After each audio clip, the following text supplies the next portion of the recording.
So this is addressing hard things, uh, and this is part one of our series, Understanding Incest in Rural Communities.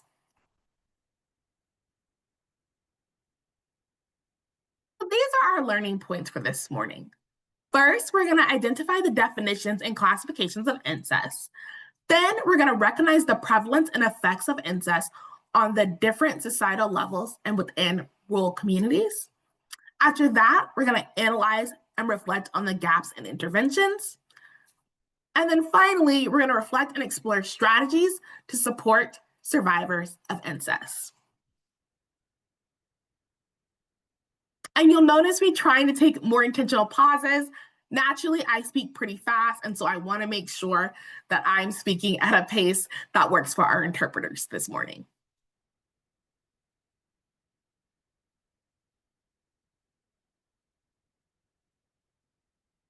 So if maybe you've been to one of our RSP webinars before, I'm often encouraging folks to do what they need to regulate and stay present so that they're able to engage with our content, but also to make sure that they're able to learn and grow and engage. Even more so for this topic, I'm encouraging folks to notice how their bodies react to certain words, scenarios, and statistics that are brought up. Now, I firmly believe that we do our best learning when we're a little bit uncomfortable, but that is not the same as being traumatized or being triggered or emotionally activated. So, if you find yourself moving towards the end of that spectrum, I encourage you to take some time away from the webinar. Whether that's taking a couple of deep breaths or getting up to get some water, we need you here. And it's the best way for you to do that is to stop this and watch the recording later on YouTube. Go ahead and do that. But we know that talking about this subject is very personal for some people. And so I want you and encourage you as advocates to take care of yourself the best way that you can. Okay? And you can do thumbs up, reactions in the chats. That's how we can engage this morning.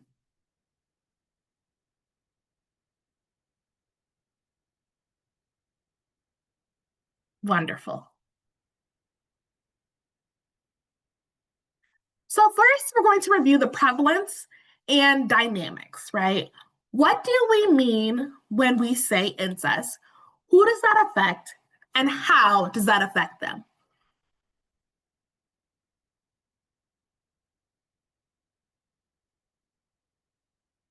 So here we have three different definitions of incest from sources that people might go to for information. Now, depending on how you're impacted by this topic, you are more likely to go to one source or the other. Right off the bat, we can see that there's differences for survivors who might go to RAINN, for advocates and supporters who are already a little bit knowledgeable on the topic, and the general public, right? They might go to the dictionary. RAINN defines incest as sexual contact between family members. Incest Aware defines incest as sexual abuse of a person by a family member, a primary caregiver, including a step parent or foster parent, a sibling or cousin, or someone else considered like family, like a nanny or a close family friend, right? So in some cultures, this might be what you call like your play cousin or someone who you consider family that you might not be related to legally or genetically. The dictionary defines it as sexual relationships between people classed too close to be classed as being too closely related to marry each other. Right off the bat, right, we can see that for one word, we have three different definitions. Incest is also dependent on the relationships between the survivor and the person that harmed them. This could be along parental lines, such as between a parent and child, or grandparent and grandchild. This could also be between siblings and then other family members, such as cousins, or siblings of parents or siblings of grandparents as well. Now, sexual violence is defined by the as unwanted sexual conduct, and domestic violence is defined by the relationships between romantic or former romantic partners or those who are related, right?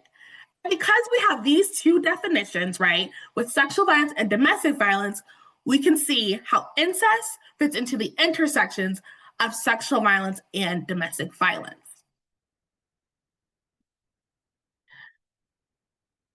And so it's important for us to note that typically when people talk about the intersections of sexual and domestic violence, they focus a lot on intimate partner sexual violence.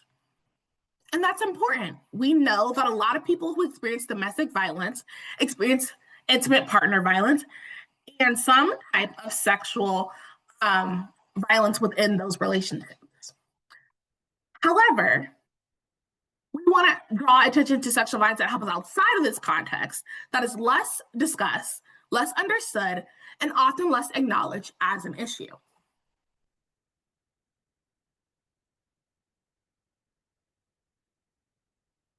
Other definitions that people reference and how they think about incest is often in reference to our laws and our legal system. Now, currently, there isn't a federal statute against incest specifically, but there are laws against incest in most of the US states and territories. If a person is convicted, there is a range of punishment from anywhere between a fine and up to 40 years in prison. And so now we're going to look at 3 different state statutes for incest as examples. And remember, it's important for you as advocates, as responders, to look up information about what's happening in your area as well. Alaska Code defines incest as a person commits the crime of incest if, being 18 years or older, the person engages in sexual penetration with another who's related, either legitimately or illegitimately, as 1, an ancestor or descendant of the whole or half blood, 2, a brother or sister of the whole or half blood, or 3, an uncle, aunt, nephew, or niece by blood. Arizona, which is where I live, defines incest as persons who are 18 or more years of age and are within the degree of consanguinality, that is CONSANGWDGU. I apologize to our ASL interpreters. INITY, which within marriages are declared by law to be incestuous and void, who knowingly intermarry with each other, or who we knowingly commit fornication or adultery with each other and are guilty of a class 4 felony.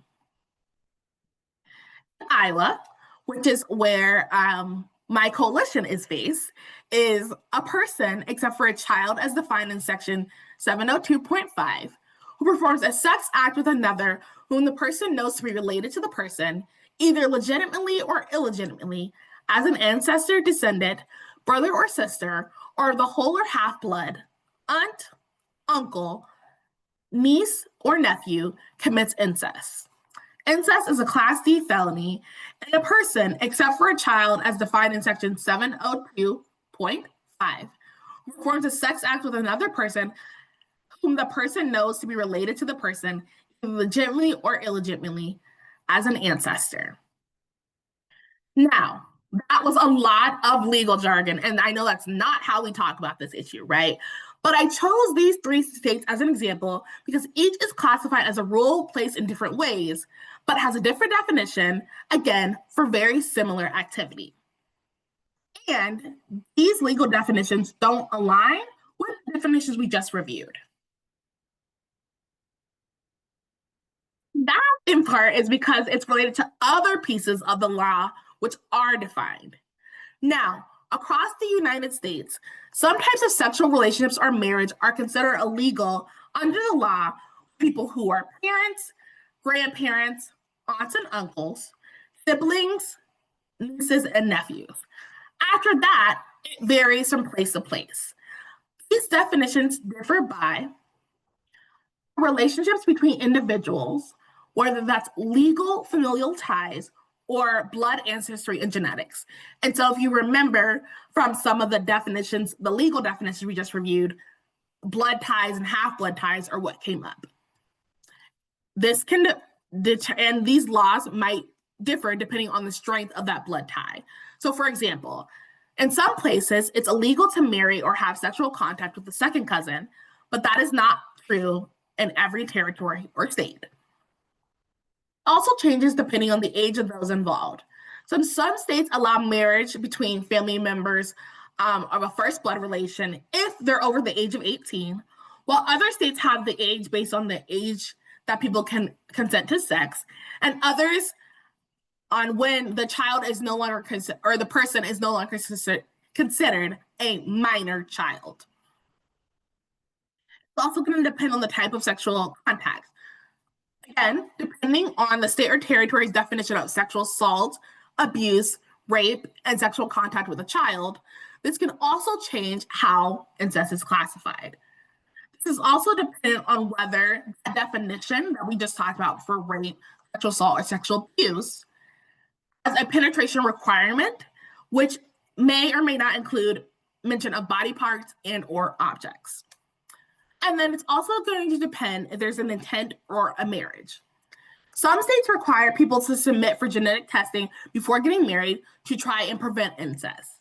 This is included in the procedure for getting a marriage license.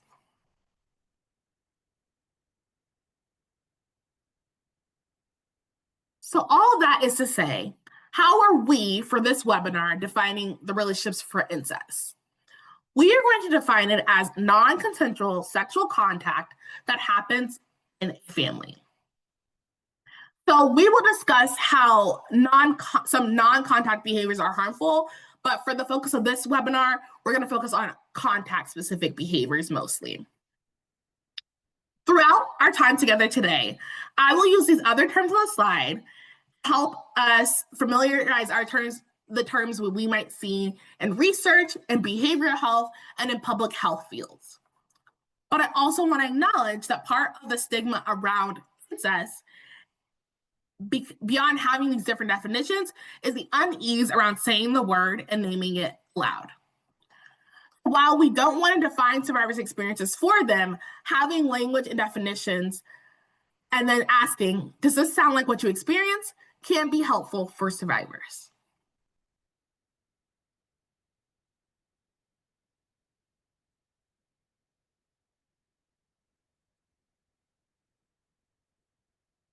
How many people does this affect? Beyond the fact that we should consider all statistics with a grain of salt, it might be even more difficult to find relevant, updated, and balanced combined information about incest. Later, we'll get into more detail about why that might be, but let's focus on the information we could find for now. 3% of all rapes are perpetrated by relatives, and this means around every 70 minutes, someone experiences incest. 15% of families in the United States reported having an event of incest in the family, while 46% of rape victims who were children were raped by someone within their own family.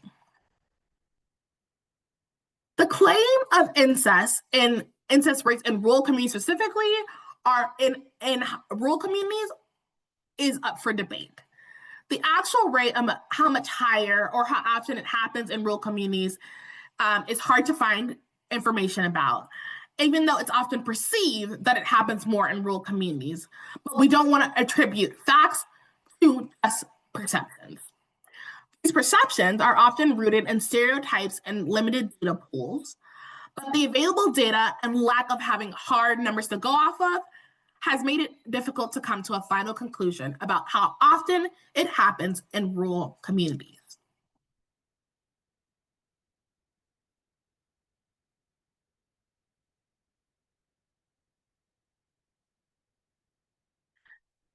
And so here's some information from the National Incident-Based Reporting System research that they did. And Nora should be putting in the chat because I know it's very, very small. You probably can't read that chart. She's already done it. She put it in the chat for you all to view. But I know these are small, and so I'm going to summarize some of the findings as well. In this study, most of the people who identified of incest were 87% were under the age of 18 when it happened. But still about 10% of adults who experience intrafamilial sexual violence as adults. And it's important for us to keep that in mind when we're talking about who it affects. Additionally, the vast majority of the people in the from the results of the survey identified as female. And again, when I'm saying some of these terms, I'm using the exact words in our research because we want to be precise when we're talking about this population as much as possible, not to perpetrate or further other stereotypes. Another study found that all youth who experienced sexual abuse, 34% of youth who were sexually abused by a family member. There are also some other intersections as well. So in a study of 150 interviews of deaf youth at a residential school, 75 children reported being sexually abused, and 19 reported being victims of incest, and 3 reported being both physically and sexually abused. So from that research, about a third of the youth who are already vulnerable being at a residential school had already experienced incest. When it comes to who is doing the harm or who is perpetrating the harm, according to Incest Aware, as many as 40% of children who are sexually abused are abused by an older, more powerful child.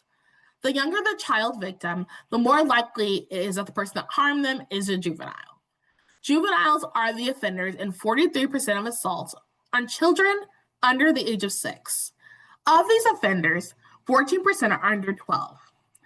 Juveniles who commit sexual offenses against other children are more likely than adult offenders to offend in groups and may offend at schools and have more male victims and younger victims. The number of youth coming to the attention of police for sexual offenses increases sharply at ages 14 and then plateaus or levels out at age 14. So when we think about who is doing the violence, we might have a picture of it in our head. But the research and the data shows that some of it is sibling or youth on youth violence.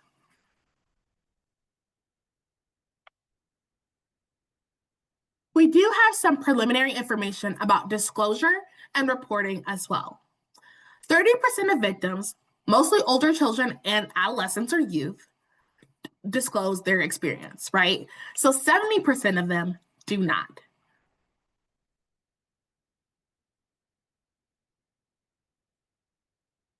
And of those people who do disclose, between 2 and 20% of survivors report to law enforcement. Now, you may hear and look at that statistic and say, that is a very wide range. Again, it's because the research we have about this topic varies, but that 20% is thought to be on the high end of the research. A survey conducted by Diana Russell, only 2% of incest cases and 6% of extra-familial child abuse cases were reported to the police. Other research from Collins, Griffin, and Kumalo, 2005, that's Kumalo,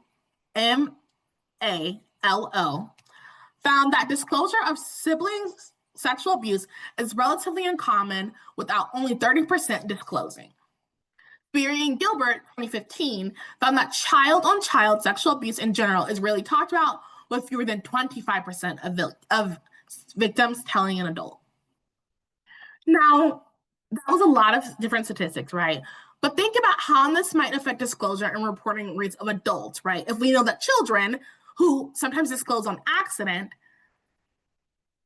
only disclose at these rates. Think about adults who can rationalize what might happen to them if they disclose, and how that might affect who, if they tell what happened to them. So let's do a quick recap of what we know. Incest, or intrafamilial sexual violence, happens but people often do not disclose their experiences. We also know that different groups define incest in different ways, which can lead to confusion for those who are experiencing the violence, for those who want to help, and for those of us who want to respond.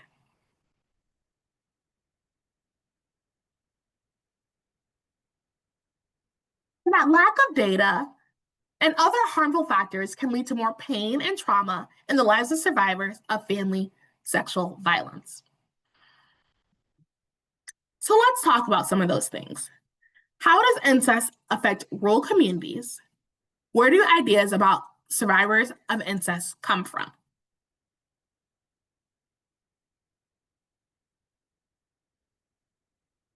And so, before we can start to answer those specific questions, we have to think about what it's like to experience sexual violence in rural spaces. I know that a lot of rural communities are very tight knit, and that can bring about a lot of good. When things happen, people all feel responsible. We hunker down together and make sure everyone is taken care of. But one of the overarching perceptions is prevalent in rural communities is that sexual violence doesn't happen in these spaces. To my face, in rural communities, when I was doing direct services, people told me that doesn't really happen here.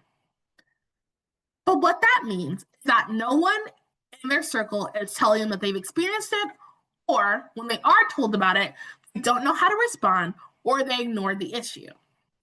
Ignoring those who have perpetrated or done sexual violence allows sexual violence to continue. And not talking about sexual violence doesn't stop it, but being aware of the issue can help. On the flip side of that, when sexual violence is disclosed, often people know both the person who experienced sexual violence and the harm doer. They know their grandmothers, their coaches, and so on and so forth. And so it can really feel sticky and nuanced for people to try to navigate these situations. These feelings become more elevated when sexual violence happens within families, and even more so when it happens across generations within the same family. In part because of this attitude, but also because of how resources are allotted or given to rural communities, we know there's a large gap in rural sexual violence services.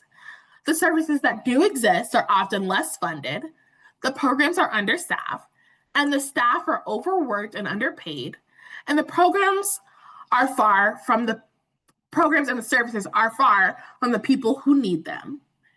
And there are just fewer options to choose from. If a survivor doesn't want to call the helpline because they know their brother's wife will be working tonight, what other options do they have? Especially if their brother is the one who sexually abused them and that sister-in-law is the one on the hotline. Or it was their father who they now have to take care of as an adult.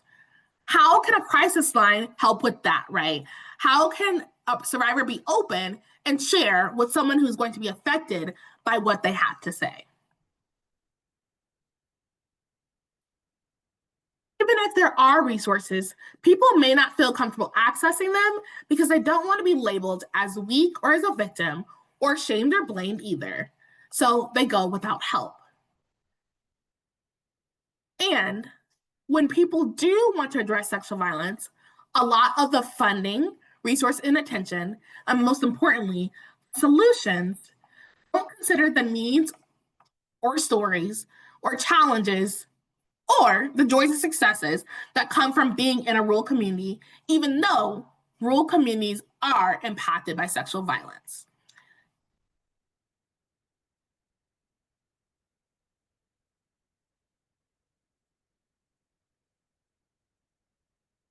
Another fact that shifts perception about family sexual violence is the media. So if you all could please type your answers to the question in our chat. What are some examples of you seen or heard or observed of incest shown in the media today? And what does the media you've seen say about survivors of family sexual violence?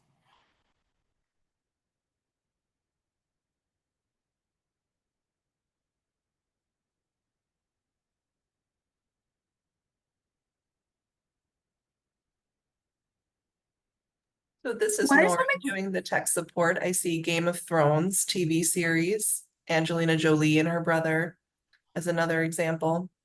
The Game of Thrones series was presented as consensual, someone pointed out. There have been several people that mentioned that series. Thank you so much, Nora. What else is coming in the chat?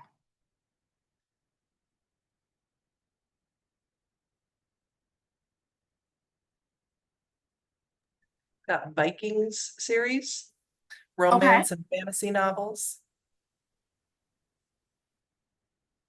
Yeah. Jerry Lee Lewis. Can you say that again? Sorry. Jerry Lee Lewis, Flowers in the Attic. And someone else makes a point, I can't think of any, which is interesting in its own right, they said. We've got Lost as another example. Someone says the news always talks about the victim but leaves out the offender, or pointing out jokes of incest, various movies that have that theme. Thank you all so much. I really appreciate it. And thank you, Nora, for reading the answers.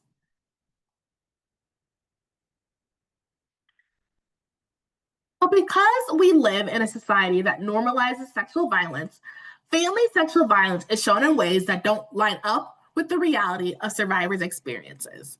And you all already named some of the examples that we're going to talk about today.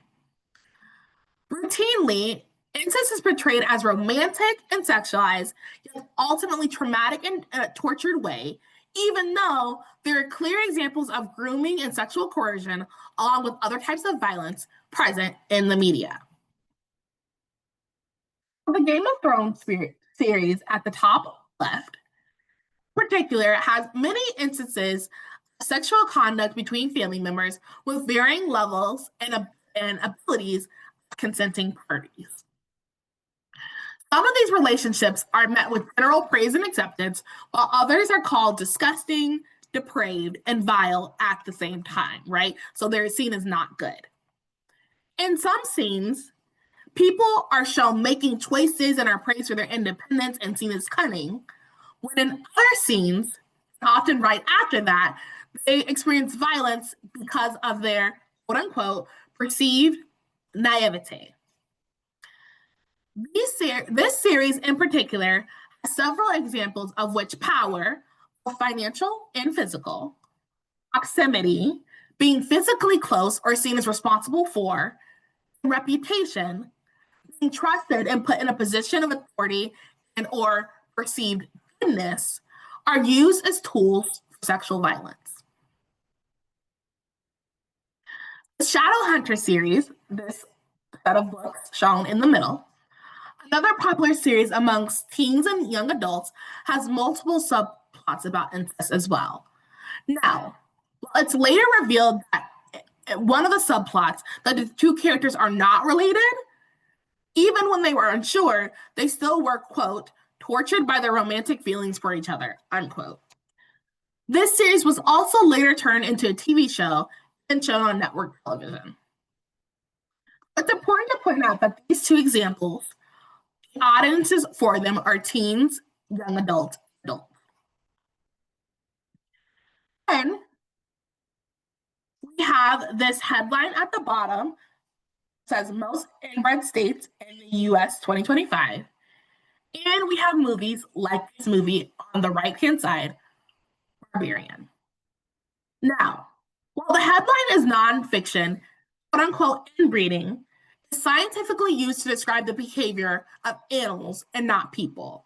But this reinforces the idea that people who are born as a result of intrafamilial sexual violence are unnatural and animal-like. In the movie Barbarian, the main villain or antagonist is called the mother, even though she's not really referred to that in the movie. It's not till towards the end of the film the audience finds out that this character has been kidnapping and killing tourists, staying in a short-term rental throughout the film, is actually a person who has experienced multiple generations of incest and has an intellectual disability, and herself was forced to live in that short-term rental underground, and now has to live in that same house and care for her biological father who sexually abused her and is forced to take care of him. Additionally, in the movie, he's portrayed as elderly and frail and is later killed by another character in the movie. Even with this intentional naming of the movie barbarian, which according to Webster Dictionary means uncultured or brutish, the movie leaves it open to who the quote unquote real monster is and who is the quote unquote victim.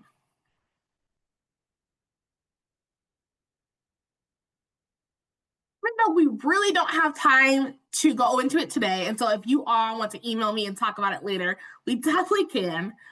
Pornography also has a large impact on how incest is viewed in our society. While we know that pornography is a fictional depiction of sexual contact and should not be confused with authentic sexual interactions, many people online cannot tell the difference. So, looking and reviewing all of these examples, we can see that the media treats sexual violence in a flat, yet often conflicting way.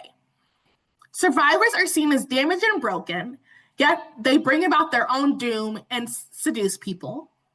And children, or people who are born as a result of incest, are seen as monstrous aberrations, right? Something to be despised or hated, less than human. And then the harm doers, or the people who are doing the sexual violence, are seen as weak and helpless. They can't avoid being seduced, or they're seen as horrific and so perverse and bad that there has to be something wrong with those people, those types of people specifically. And overall, it sexualizes and guides how we as media consumers internalize it and use it to guide our understanding of real life experiences. Okay, so here is our second and last discussion question for today. Why do you think rural survivors of incest don't disclose their experiences? Or what are some barriers for receiving services? This is Nora again. Reading out the chat, we've got someone says isolation. Shame, embarrassment, fears of loss of confidentiality, gossip. There are kind of a lot of themes to what people are sharing. Everyone knows everyone, thinking they won't be believed, no transportation, lack of knowledge or lack of services available, limited resources, generational trauma, don't want to hurt family. A couple more, fear of reporting to law enforcement and getting removed from the home. The offender may be a leader in the community, culture or religion, threats.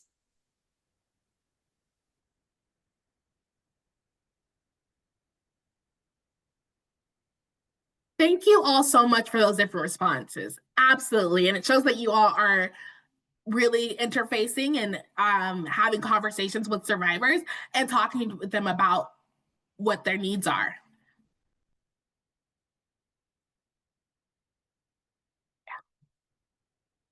So, like some of you all already said in the chat, right? And some of these are more general to just talking and the barriers for rural sexual violence survivors in general. But what we've seen, in particular with survivors of incest or of intrafamilial sexual violence, is that a lot of these feelings are amplified and intensified, and add the additional layer of sometimes being born into this violence, and those people who harmed you are also people you have to rely on for multiple years in your life. So there's a lack of anonymity, which means not people not knowing who you are, right? And that's not to say there are instances where people outside the family didn't know it was happening. But in rural communities, it's less likely that people didn't know that what was happening, or that only people within the family unit within the family unit knew. There's also greater isolation. So especially with family sexual violence, we're not just talking about that physical isolation, right?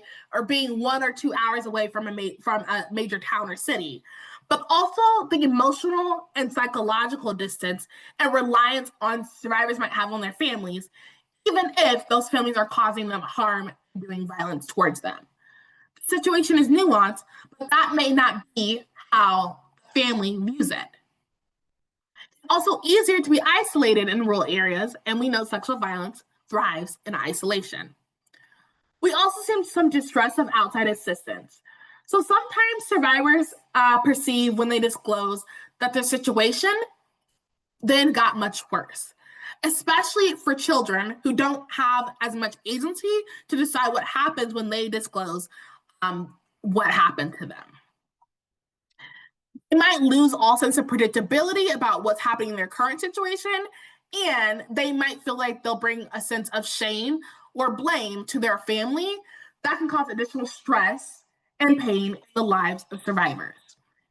And if they are relying on the person that harmed them or someone who is close to the person that harmed them, let's say the person that harmed them is a parent, or the person that harmed them takes care of their children, or the person that harmed them has a reputation in town that is very beneficial, they know that if they disclose what happened to them as children, but especially as adults, have a worse impact on how they feel if they just didn't say anything at all.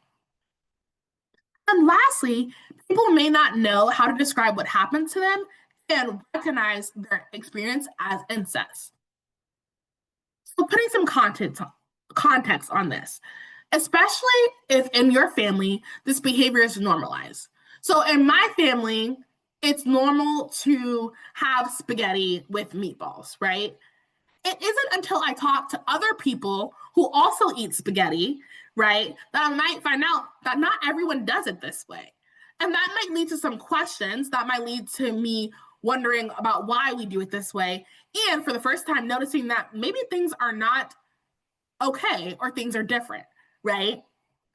This can be the same thing, and again, more traumatic than that example, when realizing an experience of sexual violence happening within your family.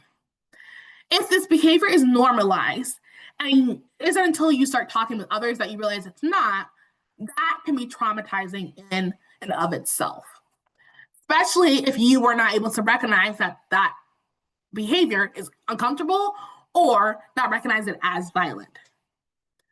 Particularly for children, if that conduct that's happening is physically stimulating, they might also not recognize it as violent. And even if they recognize that something bad has happened to them, they may not qualify or name it as quote unquote rape, because rape is often viewed as something physically aggressive that strangers do to other strangers and doesn't align with what happened to them. Another barrier that we discussed earlier in the webinar is a lack of research around the topic in general. Now, in general society, we know that discussing incest can feel very forbidden and bring up feelings of shame, unease, and secrecy. This also extends to some research. This is how Dr. Cluff, Kluft, who has done extensive research on the incest, had to say. The study and treatment of incest has been done under a cloud of suspicion that has impacted the advancement and acknowledgement about this devastating form of abuse. Scholars have backed away from even using the word, to the point that it has become difficult to research unless one searches under more bland and innocuous terms.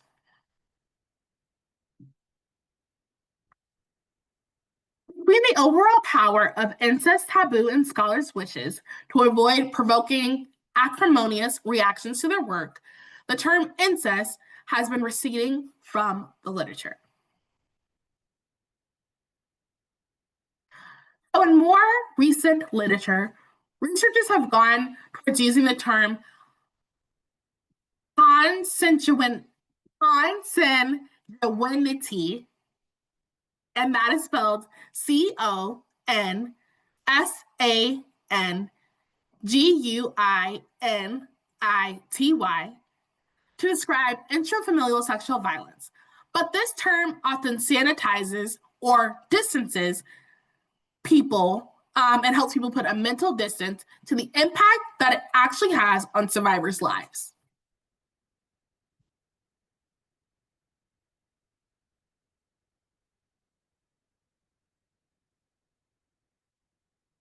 So those were some of the barriers, but now let's discuss some of the effects.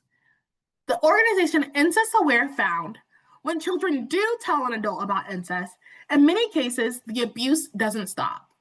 One study found that 52%, so over half, of survivors who reported various forms of incest to a parent were still being abused 1 year later.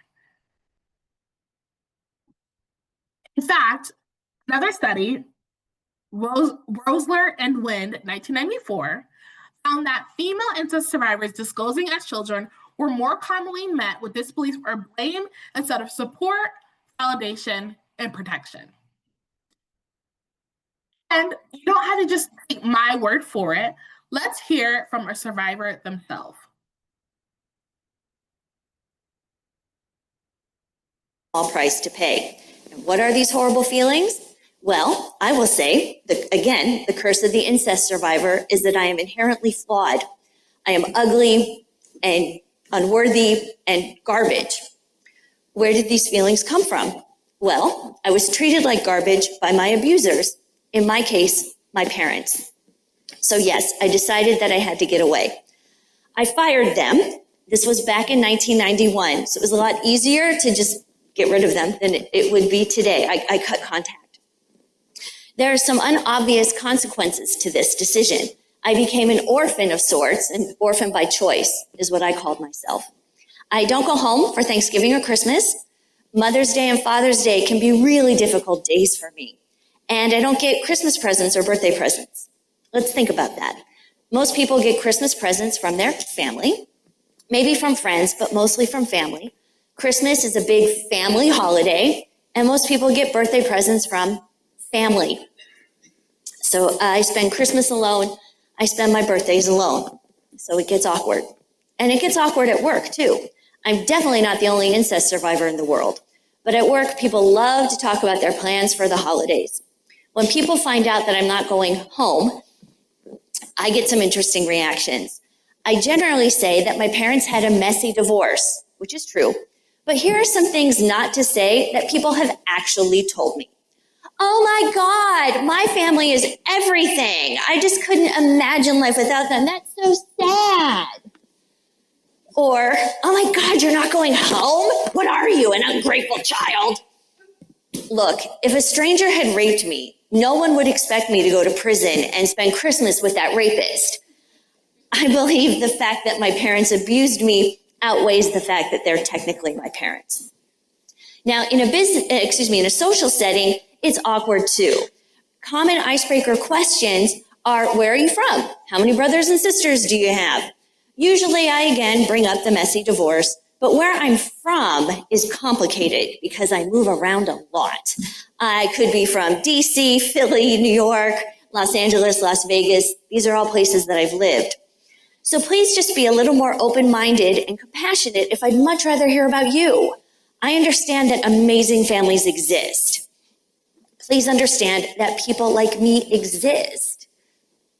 Now, in a romantic setting, it's even more complicated. I need to have a conversation with the guy before the clothes start coming off. He needs to know, for example, I was raped, was a long time ago, and I've done a lot of work on myself, but that's a conversation we need to have before the clothes come off.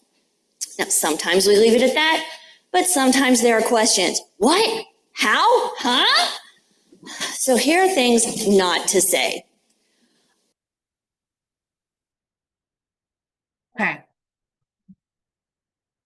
That's hearing directly from a survivor about what the effects are on them and how it still affects them to this day. Additionally, survivors of incest were more likely to have and again, this is how the research defines it, an inability to contain distressing effects that urges the accompaniment of other distressing symptoms, experience the intrusion of strong emotions or the suppression of strong emotions, use addictive substances, activities, or rituals of self-harm or self-stimulation. And again, it's not our job as advocates to define what is harmful or addictive for someone else. More likely to experience dissociation, several comorbidities, right? And so that's several disparate health outcomes, experience sexual dysfunction, and to engage in frequent survival responses. So efforts to please, charm, withdraw, defy, and place oneself at self-risk for more trauma, and have trouble relating to others. These effects are not only wide, but also long-lasting. Oh my God. Another effect of incest is the potential for pregnancy or for the birth of a child. It's important that we discuss this and name it in this webinar, as these children are often primary survivors and can be secondary survivors as well. One biological parent feel like they are a physical, the person who's born is a physical reminder of the harm that has happened, which can impact their ability to connect with that child, to care for that child, and affect their feelings about the pregnancy and how the child views themselves. We also have records of children who are born as a result of intrafamilial sexual violence, and particularly when it is intergenerational, being sent away for adoption, and that can be with or without the knowledge of the biological parents. This causes additional trauma in the lives of several individuals and can impact the other biological relatives as well. Related to this, let's talk about children's health, right? So, children who are born as a result of familial sexual violence are at an increased risk for several genetic disorders. And these may show up in their lives as intellectual or developmental disabilities, physical disabilities. And so this is not something that will happen to the child, but they're at an increased or higher risk. Children who are born as a result of incest are more likely to have heart problems, a shorter overall lifespan, be born with complex diseases, and diagnosed with Alzheimer's. We also know that children in rural communities are less likely to obtain health care that they need to live due to lack of resources, options, and other disparities that exist in rural communities. But we can see this as both an individual and community-wide effect, and these two facts are linked. So what are we trying to convey here? I'm saying that the impacts on children who are born as a result of incest may experience trauma of being a secondary survivor that can have long-lasting health impacts on their own life, their larger families and communities, no fault of their own. So there are a lot of layers here when we're talking about incest. We have survivors, we have harm doers, we have children born from non-consensual conduct who can also be deeply affected.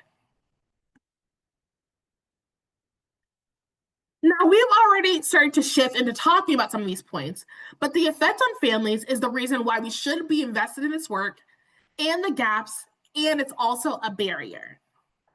But before we dive too deeply into the effects on families, we need to make sure we establish these connections.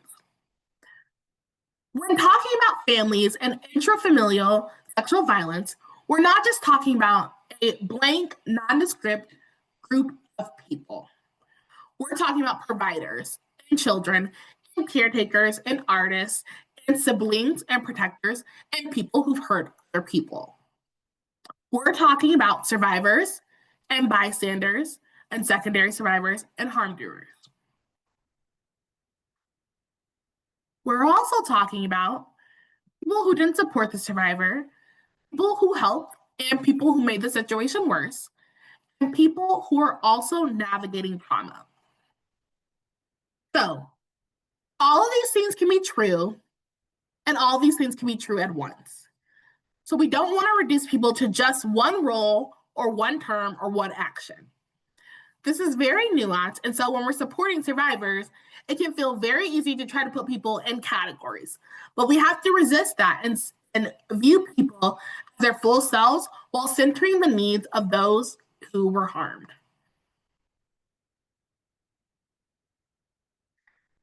And this is really what we've been talking about for a lot of the webinar, but a lot of sexual violence happens within families, and this causes a lot of hurt, confusion, and broken trust.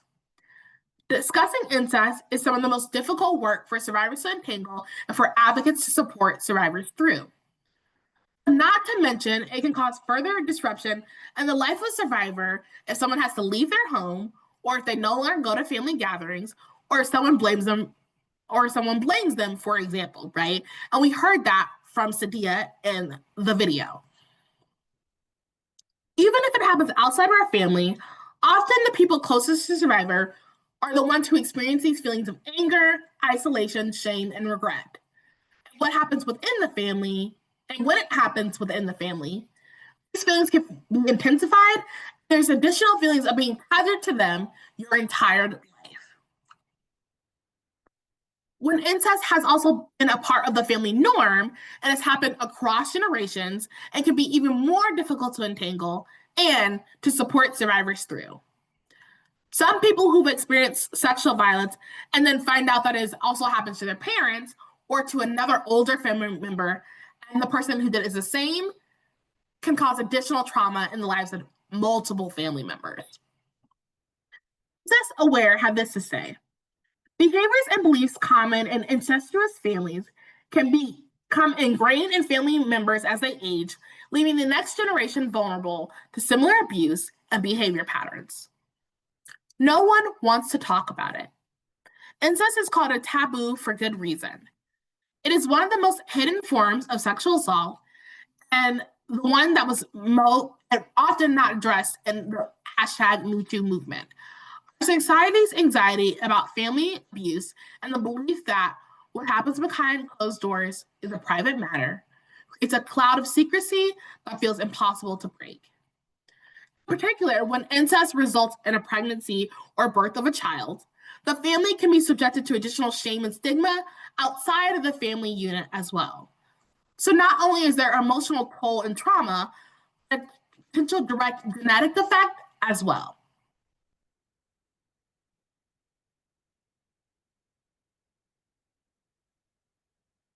And then what happens in our families impacts our communities as well. Communities are groups of families that share a common culture and or history. What we also know that incest is a part of a larger trend and issues that are going on in our communities. While our advocacy might be focused on an individual or person or a single family, there are likely families who make up entire communities who are experiencing family sexual violence that we won't reach if we're just focusing on that one branch or that one tree, right, the family, in the whole entire forest. We want to make sure we're looking at all the trees and noticing some trends. This leads to the other points on our slide. Communities don't know how to respond to sexual violence when it occurs. Instead, they default to blame, shame, and disbelief of the people who experience sexual violence after a certain point. Depending on who the survivor is, they may not believe them at all or won't provide them the support that they need. They'll default to blame, shame, and pass judgment on their families instead of providing them tangible support like watching the kids or connecting them with job opportunities or helping them get support. Families are then further isolated and blamed for not stopping the harm, for being naive of the harm, or for bringing about shame in the community. In many senses, a family is socially isolated, which creates more isolation and continues trauma. Or communities default to pretending like it never happened, refusing to speaking about it, and coping in silence, even if they can acknowledge the effects. Or might deny the harm doer of any accountability or focus on ostracizing and punishing them instead without supporting the person that they harmed, right? So multiple of those things can happen within one community. Initially, the way the community responds on focusing on individual instances when it happens, you might say things like, that family is just rotten, or he was just doing that to his family, or she's always been like that. That's just that family's issue. But research shows that it's usually not just happening within one family, especially within rural communities. And all of this is impacted by other parts of our cultural identity, including how we address issues when they brought up, who are seen as the community leaders, and what happens when hurt is exposed in the community. Typically, when incest is brought to the community level, social power will determine how others in the community will respond, whether that's for the better or for the worse. Another effect on the community, beyond sexual violence continuing, is how the communities are then exposed to our larger society. So some of you might be familiar with the documentary that came out a couple years ago now about a family who had multiple instances of family sexual violence. I'm being very particular about not naming the documentary in this webinar today, but on the slide is a quote from an article about the documentarian when he first came to research and connect with the family by people in town. It says, they don't like when people coming to ridicule these people. And the documentarian, who was eventually allowed to snap pictures despite the initial distrust, right? So when instances of family sexual violence are sensationalized or publicized widely in the media, often whole communities are shamed and exposed and become more distrustful of those within and without because they don't know their intentions. Especially in rural communities, while they may be more open with each other, privacy is very much valued. And so having people from outside the community come in who may disrupt their privacy, not understand the nuances of the community and the history, and judge them or try to change them without understanding, not something that is welcomed. Or they're afraid that they will have their experiences they will have their experiences viewed as just those quote unquote rural people who are unintelligent, primitive, and only want to have intercourse with their family members, right? And that on its own can be disorienting and traumatizing too.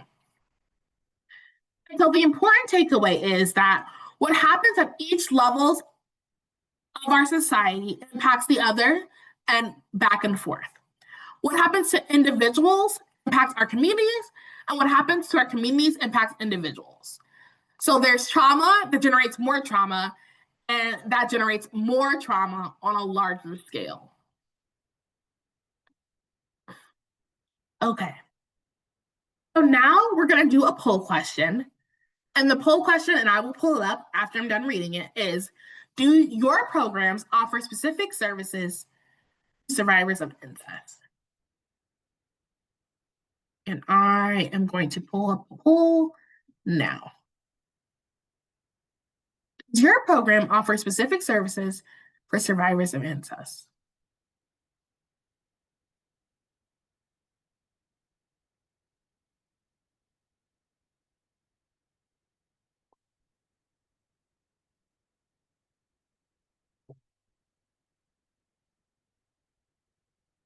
And the options are yes or no.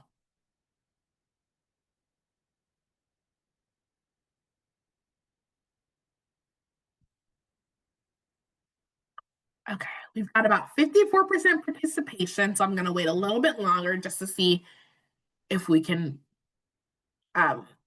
get that number a little bit higher. Does your program offer specific services for survivors of incest?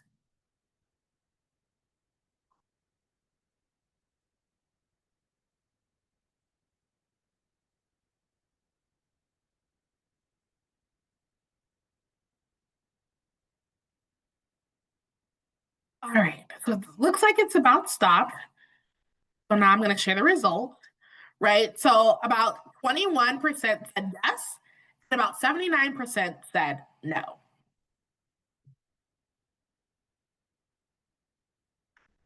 we've got a little bit over 100 people on the webinar today, so that I think is a good representation.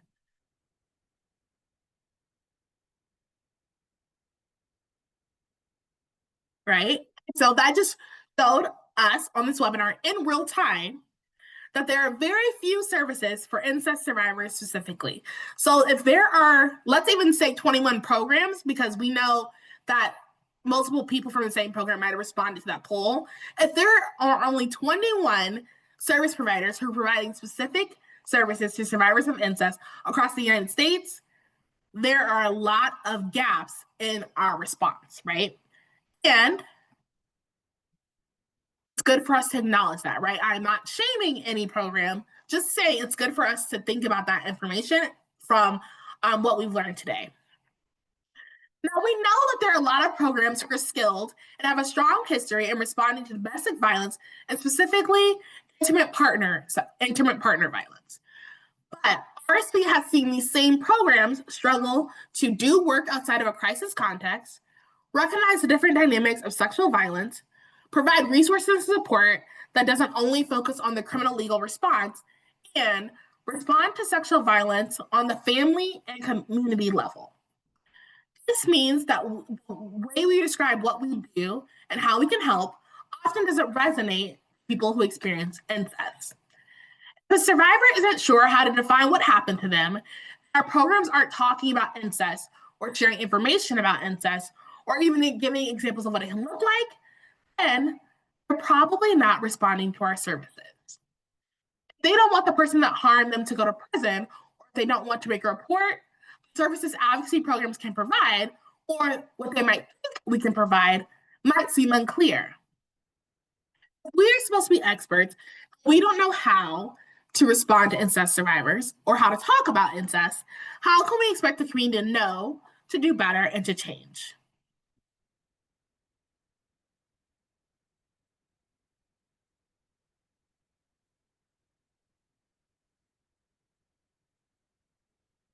And so that was a lot of information, right? And that was just our first half. So I understand if you all feel overwhelmed. As we move into our break, I encourage you all to take a minute, do some grounding exercises, and reflect on this question. How would our programs be different if we intentionally served survivors of incest?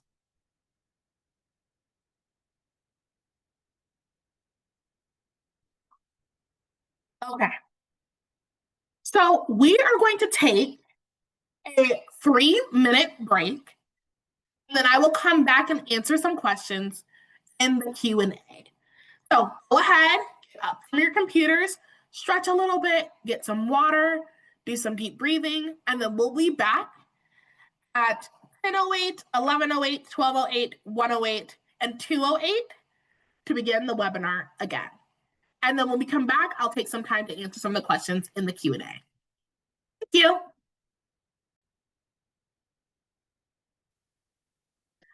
All right, so while we were at our break, we got a few questions. Someone said, I see the clear need for incest-specific survivor services. How can I access more training like this to educate myself? What books do you recommend? So one of the resources that I highly recommend, and I pulled a lot of my research from today, is from an organization called Incest Aware. And I'm not a good speller, but I will try to spell that out. INCEST,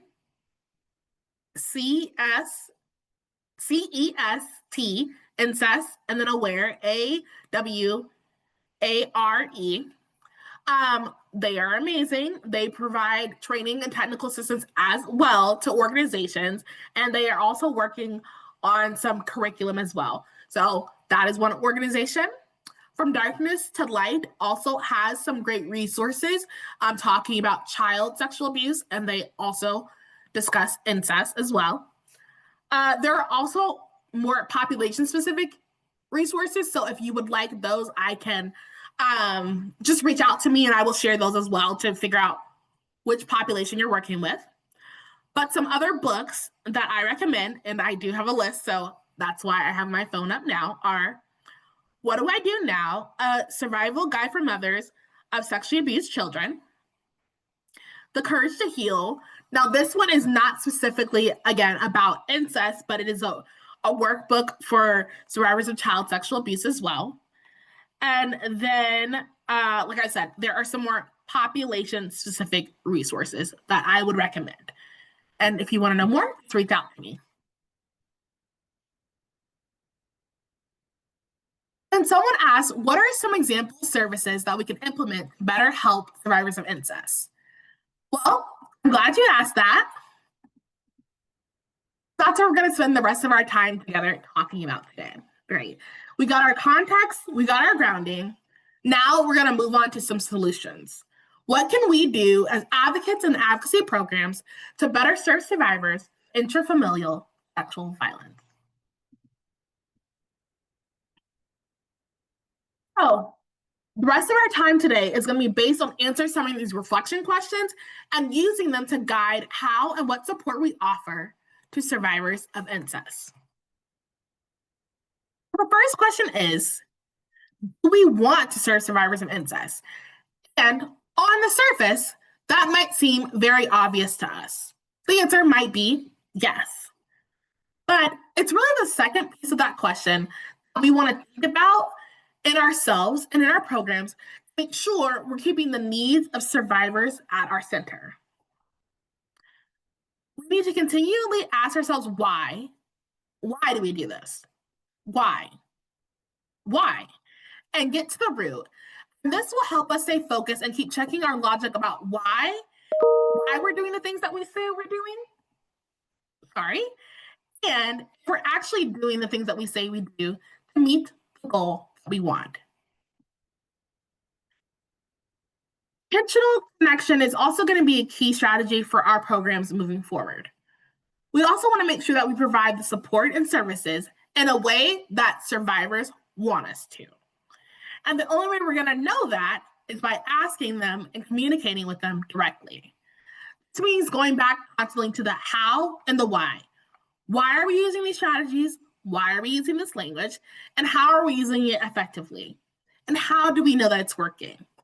And that next question is in support of those first 2 points, right? Work that advocacy programs want to do should support the volunteer and non-funded efforts that are already happening in our communities.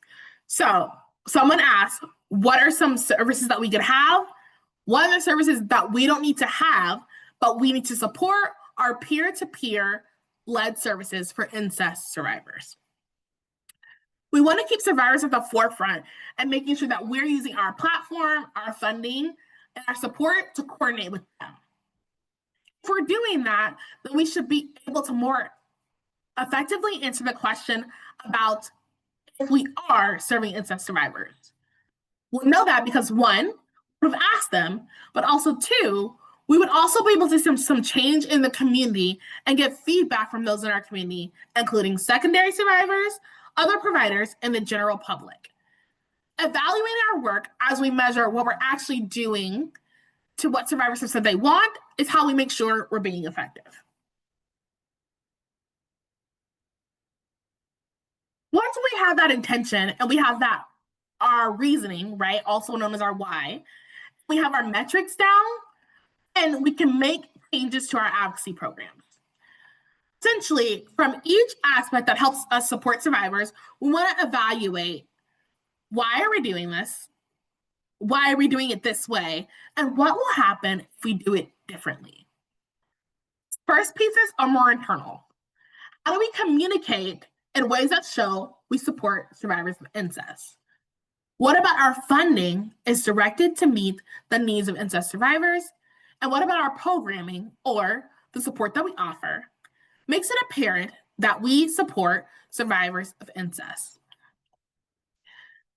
And if we're answering these questions, right, and we find out we're not actually, right, we're not communicating in ways that show we support survivors of incest, that's okay. We don't want to assume or make assumptions that what we're doing is working well, right? And we know that the vast majority of us on this webinar, we're not. So to be able to start doing this work, we have to know where we are, and that will help us plan our next steps.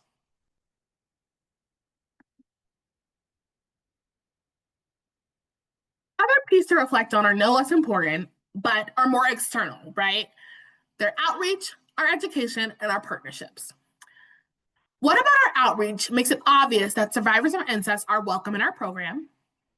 How are our public awareness and educational campaigns building support and helping meet the needs of survivors of incest? And how do our partnerships reflect the needs of survivors of incest, right? So we should be taking these reflection questions, answering them, and that will help us build services and supports for survivors and their families.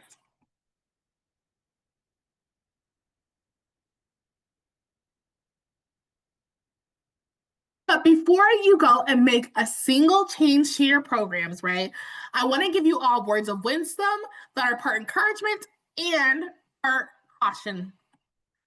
First, the encouragement. To make this change, it's going to be slow, incremental, and difficult. And if it is, you're doing it right.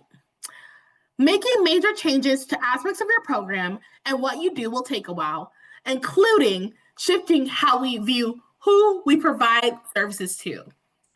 If we're going to focus on family sexual violence, then we have to consider providing services to entire families and centering the needs of the person that was harmed in the intervention. If multiple people were harmed, we need to have a multi-layered intervention plan to support them. Now, I will be transparent, right? This is different from how I was originally taught to do advocacy. It was focused on that one survivor, possibly their children, and possibly their romantic partner if that partner was supportive. But if we want to stop incest, interventions can't focus at one single point. We can't focus on that one branch in the tree. Zooming back out a little, once we start making those changes, it's gonna take a while for other people to recognize those changes, to understand those changes, and respond and support those changes as well. I'm not expecting overnight change in your programs to do this work, but I am hoping that you all will try.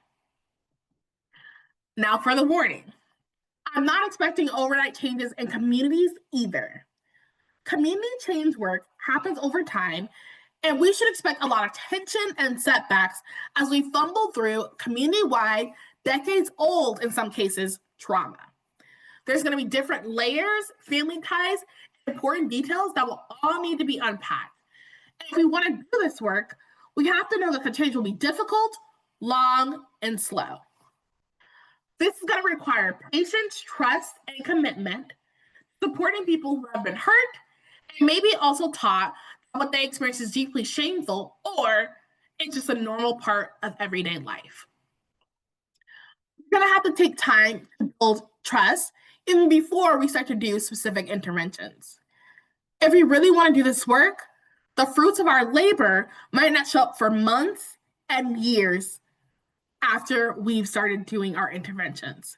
But I promise you, if you can stop one person from experiencing sexual violence, or if we can help one person heal, it'll be worth it.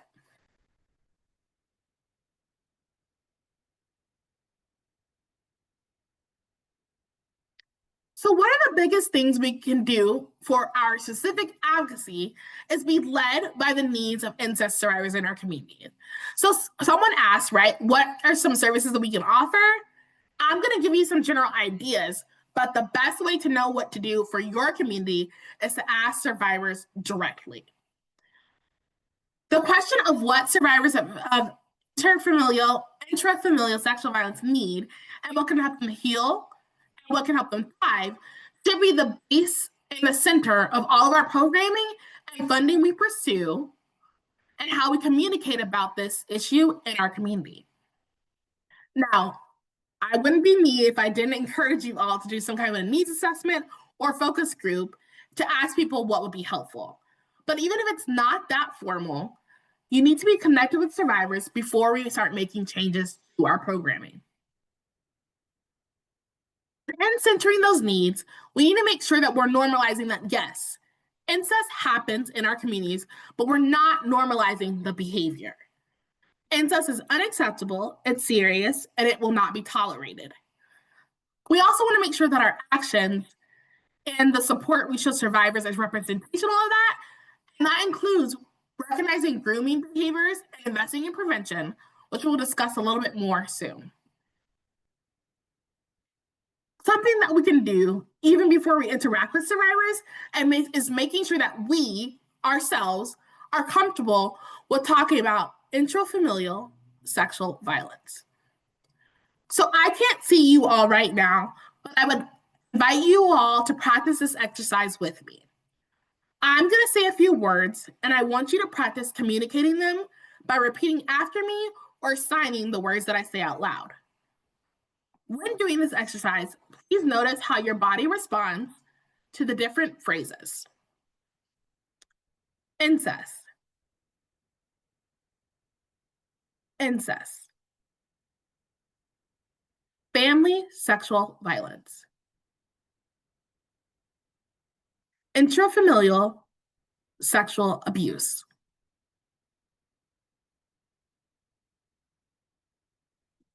Gordon is a survivor of incest. Jamie sexually abused their grandchild. Thank you. So this exercise was twofold, right? One, I wanted you all to have the ability to practice communicating these terms that are so essential to doing this work. And while you have time to notice what happens in your body and recognize what you need to do and what terms you need some internal work around. The second is because I want you all to have a tangible way to prepare and meet survivors and practice saying some of these terms. Not only so you don't feel awkward, but you don't sound awkward saying them. Even though we just did this exercise, I want us also to remember that we should be mirroring the terms that survivors use to talk about their experiences.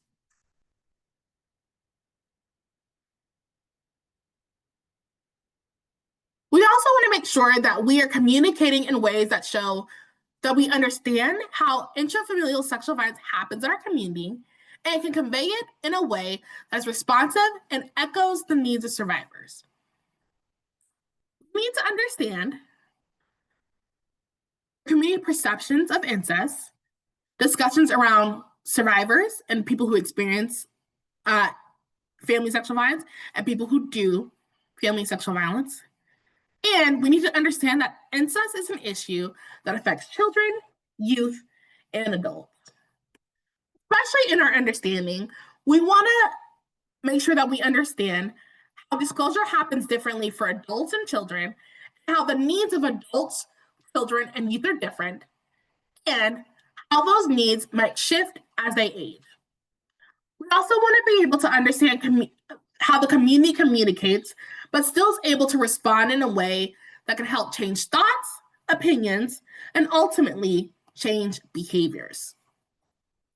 We also want to know how sexual violence affects our families and communities. So this means not only developing an understanding of things like incest and intergenerational sexual trauma, but also how to do community-wide sexual violence response and community-wide prevention. This might involve another skill set to do, but it's a part of addressing the widespread effects of incest. But that most critical piece of developing our understanding is being able to listen, not just to survivors, but to harm doers, to service providers, and for others. Why do they think incest happens? What can be done to stop it? How can we help survivors? How can it be prevented? Having an understanding of how people communicate and experience incest will also help us start to have conversations about it. We need to be able to name incest and intrafamilial sexual violence, discuss it as something that can be prevented, and speak clearly and factually about family sexual violence. So you'll notice that throughout the webinar, I've tried to be very intentional in saying all three terms. Again, making sure that we are speaking in a way that responds to different audiences. So this can be things like, actually, incest happens more in our community than you think. It sounds like that person was groomed and didn't remember what happened to them until they were adult. This is normal for survivors. Calling someone a monster doesn't help survivors. We can be angry about someone's behavior and support survivors without doing that. It doesn't have to be this way. We won't stop incest today, but there are things that we can do to help. With this reframe, right, all the communication that we do has to be contextualized for the way that people in your community share and receive information.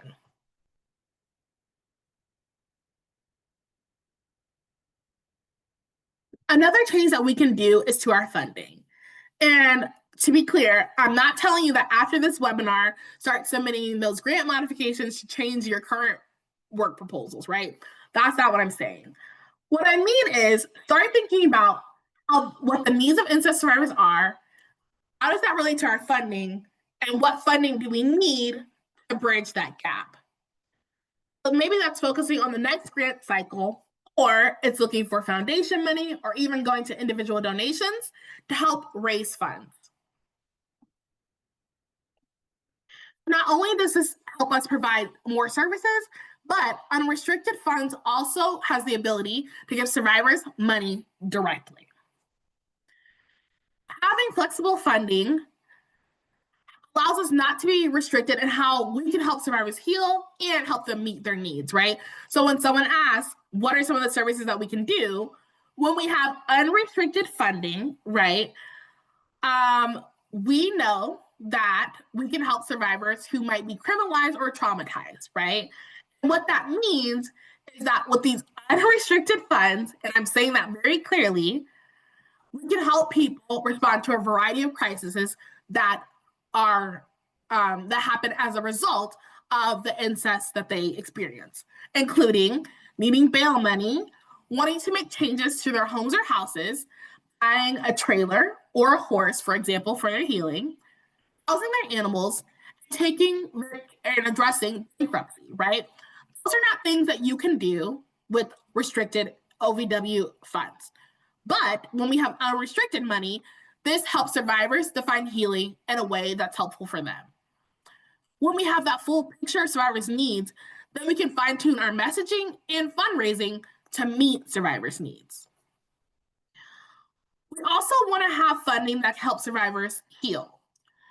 So again, with unrestricted funding, we are strongly in favor of giving survivors the money that they need directly for their healing and so they can make their own choices. But healing could look like going to a smash room or going hunting, right? And that's what's helped them heal and feel in control of their own life. Helping them meet their birth parents for survivors who are, for people who were born as a result of incest and were adopted, right?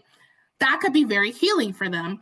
But if our mind is only restricted to this very limited idea of what healing is, we're not going to have funds for that. And we won't be able to help survivors understand what healing could look like for themselves.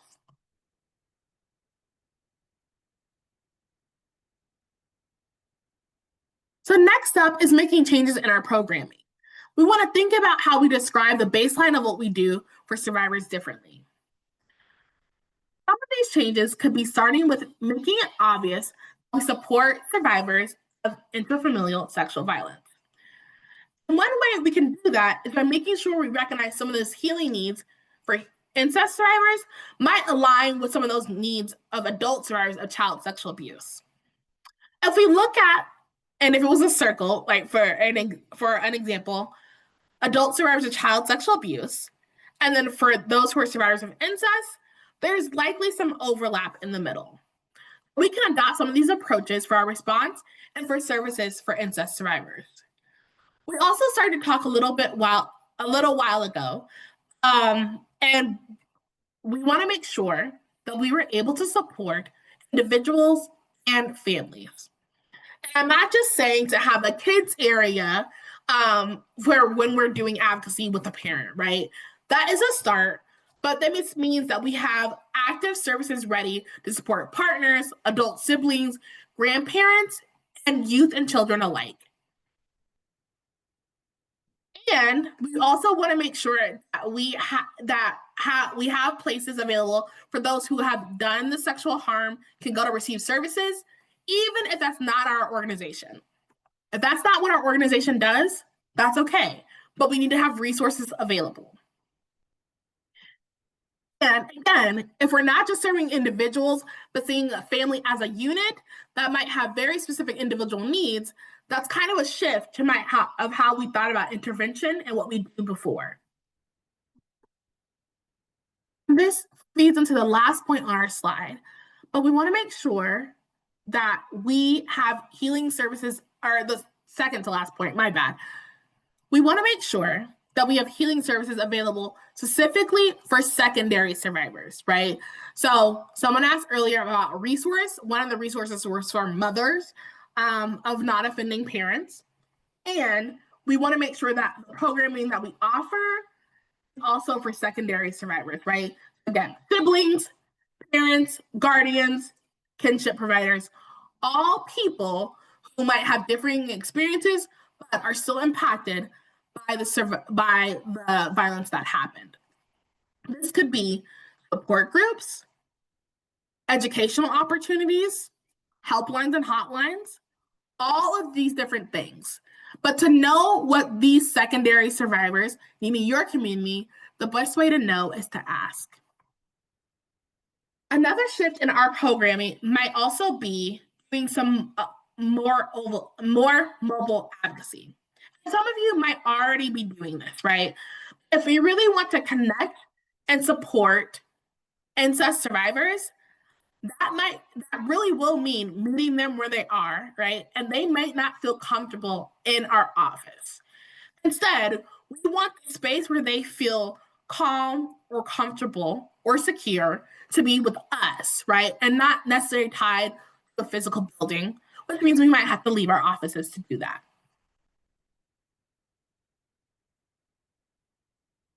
We also want to make sure that when we're working with incest survivors, we make sure that we convey for ourselves, our staff, and volunteers, but also to communities and survivors, a crisis is not just leading people and getting people to safety quickly, and that isn't just physical safety. Especially when we're talking about sexual violence, oftentimes the crisis is emotional, and that's what survivors identify as their specific need. They need emotional support, right? So one of the services that we can provide is that emotional support. We can also help them understand what healing is and help them achieve their healing. That means that when we describe what we do and what we can offer and how we can help, we help with healing services, right? And it helps people believe and help people understand that healing is something that they can do. It's going to be self-defined, paced, and it has to be motivated, right? So what's healing for me is not going to be healing for them, and that's okay. In all of these areas, we want to make sure that we talk about healing, because healing in all of these ways, right? Healing has impacted each of these areas in our lives, and sexual violence has impacted each of these areas in our life. And so that can help us know how we can heal, right? How has sexual violence interrupted our lives? How did it shift or change their life? What part of their life do they want to address or change? How do they want to do that? And what do they need to do so? And so part of our role as advocates and part of our programming can be us just being a non-judgmental place for them to experience that, work through it, and explore it.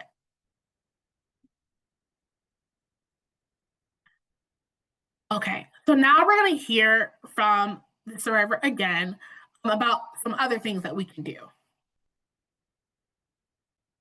Assault. Now, this next part is if you yourself are a survivor. The first thing I want to say is it is absolutely not your fault. Not your fault. And you are not alone. 57,000 American children are abused every year, sexually abused. So you're not alone. And number 3, please make a plan for when bad thoughts come.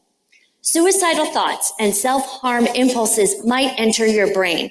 These are things that have helped me. First, I created a safe space. It can be any place you want, a chair, a corner, any place in your dorm room, your apartment, your house, but pick it out, point it out, and name it. This is my safe space. And understand that when you go there, you won't do any self-harm because those feelings will pass. Okay. So that was the speaker talking to other survivors, but these are things that we as advocates can reinforce, right? It is our job to help redirect, to ask questions, to be curious, ultimately support the choices that survivors themselves want to make for their life.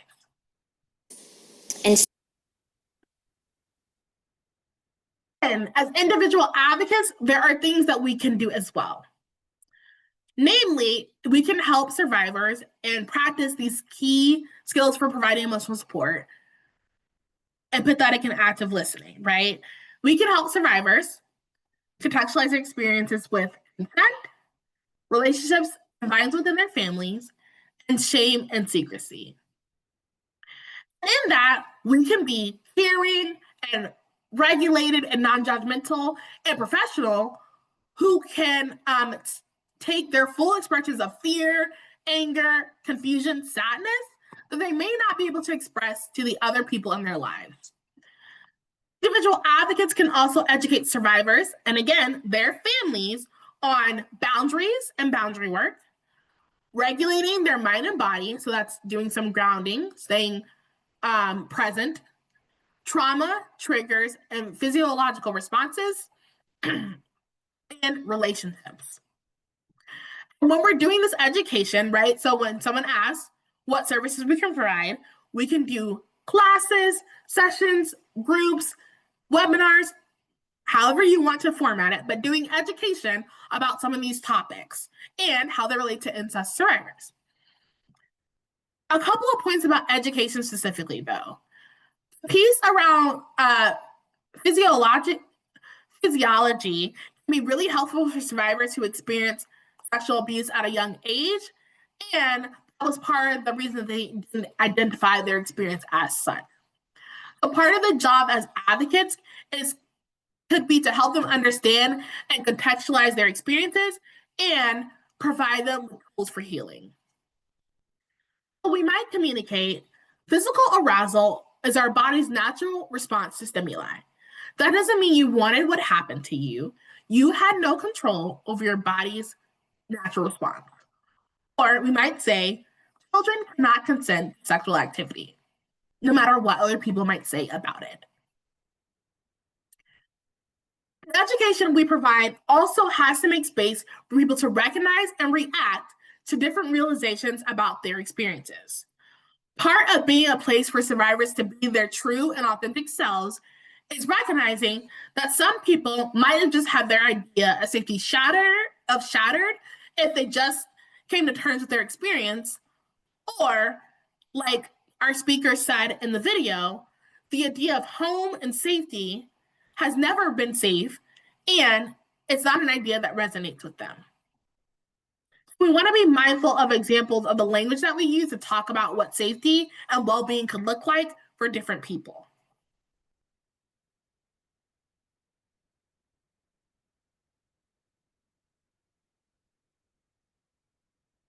So once our programming is structured, our services are available, and we can talk to people about how we can support survivors in our community, we are ready to do outreach. Part of that is being clear in our resources and materials from our brochures, our flyers, our website, our social media about who we serve. And if it's clear, even if it's clear that we serve survivors of domestic violence, remember, people might not recognize their experience as domestic violence. So we want to make sure that we are making our materials reflect that. People sometimes view domestic violence as, again, specifically, intimate partner violence, the physical hitting or battering of another person, or neglect of children, right? And so that may not reflect the people who've experienced incest. We also want to share information about intrafamilial sexual violence everywhere and do so for appropriate audiences. Again, not just for different age ranges, but for different people who interact with survivors and their families. That's youth, that's parents, that's elderly adults, that's teachers. We'll discuss some other potential partners later, but it's essential to ensure that everyone is aware of who our organization supports and how we're working towards preventing more sexual violence. This includes information about who perpetrates sexual violence, how people might respond, and some basic things to say if someone discloses. Another thing we can do is by uplifting and celebrating April, which is Sexual Assault Awareness Month, October, which is Domestic Violence Awareness Month, and September, which is Child Sexual Abuse Awareness Month, right? Where these larger conversations are already happening in our community. Ideally, we want to get to the point where when people in our community describe what we do, they list serve survivors of incest. Our outreach should also include a change in our branding around our helpline, right? And instead of our helpline being a crisis line or for crisis support, instead be a place to find support and resources, not just a 5-alarm crisis or a lethality assessment, because that's not going to resonate with people who experienced violence years or decades ago. Instead, we want to describe our helpline as a place for information, help when being triggered or they feel emotionally unsafe, and a place to find resources.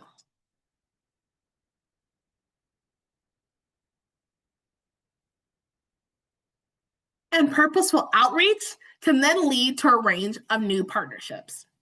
Now, we talked about earlier how people in rural communities might be distrustful of outsiders, right? But when pursuing partnerships for survivors of incest, we want to make sure we have a balanced range of partnerships from both inside and outside the community. The benefit of having some folks from inside the community is that they are already trusted, they are informed and personally invested, and that lasting commitment is probably already pre-established, right? And they are committed to collective community safety because that is part of who they are and their identity, right? And so ideally, they want their community to move forward.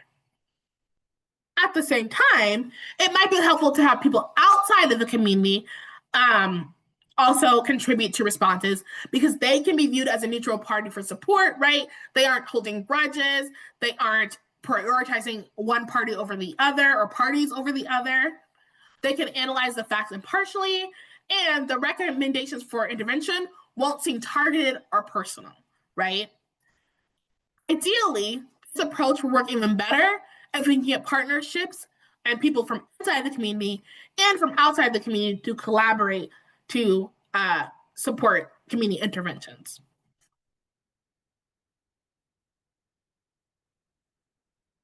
And here is a very basic list of potential partnerships that you might want to pursue. Child Protective Services, healthcare providers, daycare providers, schools and school counselors, juvenile detention, PREA, so the Prison Rape Elimination Act coordinators, probation, sex offender treatment programs, senior centers, kinship providers, family therapists, and mental health providers. So some other resources that aren't listed on this slide are anyone who deals with criminal legal systems, victim offender dialogues, restorative justice practitioners, people who do harm reduction and response, substance use groups, and sober living homes. Because we know people on all spectrums of violence might be entangled in other systems, so our response has to be varied and wide. I also want to be clear and remind folks that people like Child Protective Services or whatever it's referred to as in your area, schools, counselors, PREA folks, so Prison Rape Elimination Act people, and juvenile detention more than likely will not be the folks that get initial disclosures. So remember, we talked about people who experience incest may not disclose for years and decades after the abuse happened. But we want to also make sure that these folks are included because they can be helpful in preventing incest, right? And so that's why I was trying to be intentional during our time together today to say interventions more often, because we want people who can be involved in primary, secondary, and tertiary prevention, right? Not just prevention or not just response, but a holistic intervention to stopping incest.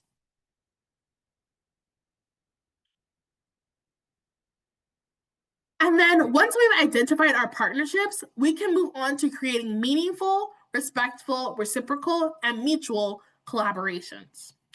So here's some ideas of how we can partner with some of those people on the last slide, or again, people who survivors in your community interface with. We can cross-train partners to recognize signs of incest and screen for incest, to distribute resources and information and referrals, and to coordinate our responses. We can also work together to pool resources, share information and trends, and create more access points for survivors seeking assistance. Beyond just screening for lethality and suicidality, we want to reflect on and ask our partners, what other things do they screen for? And what are we maybe unintentionally screening out, right? Because if we want to serve survivors of incest, we need to be looking at long-term effects and not just immediate short-term, right? That might be helpful for children or for people where the violence had just happened. But more than likely, survivors of incest are going to be talking about what happened years, decades after the violence has stopped.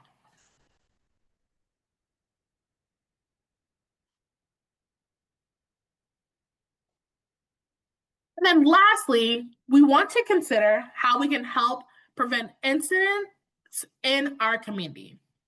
Now, that's not just by offering services or changing the behavior of families who have experienced or already caused sexual harm, right? But to do this social change work, we also have to change the conditions in which it happens.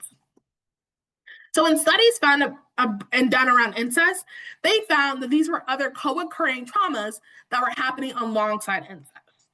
There was substance use, there was poverty, teen pregnancy, and child marriage. If we really want to stop and prevent incest in our communities, we have to focus on these issues as well. And with that ends our time together today. Are there any questions? And I want to take time to answer that Q&A about what specific services to ask now. But if you have questions, please, please, please put them in the Q&A box because we have time to answer them today.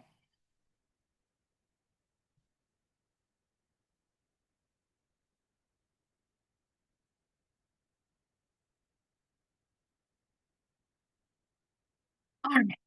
Nora has already put a copy of the slides in the chat, so you all have that. And I hope you all will come back for part 2.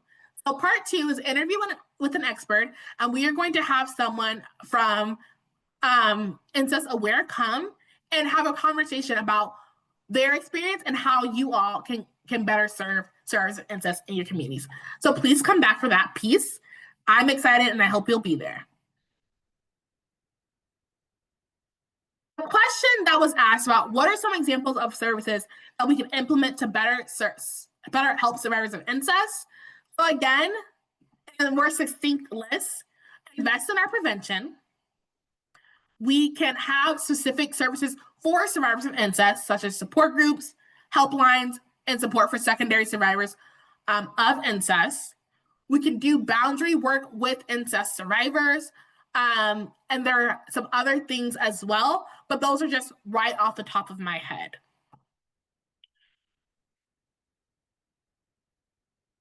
Are there any other questions? This is Nora again. There was one question in the chat about establishing connections with other agencies and organizations. How would you recommend starting that conversation with them? That's a whole other webinar. It depends on the organization, honestly. I think one helpful way is thinking about what the goal, what your goal is and what their goal is, and what are the places that intersect.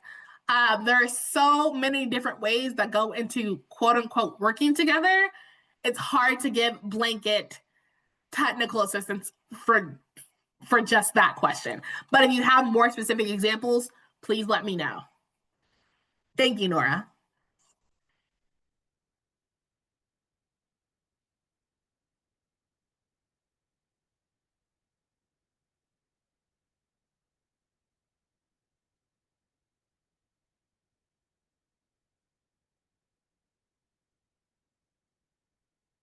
Okay, so I'm going to stay on for a few more minutes.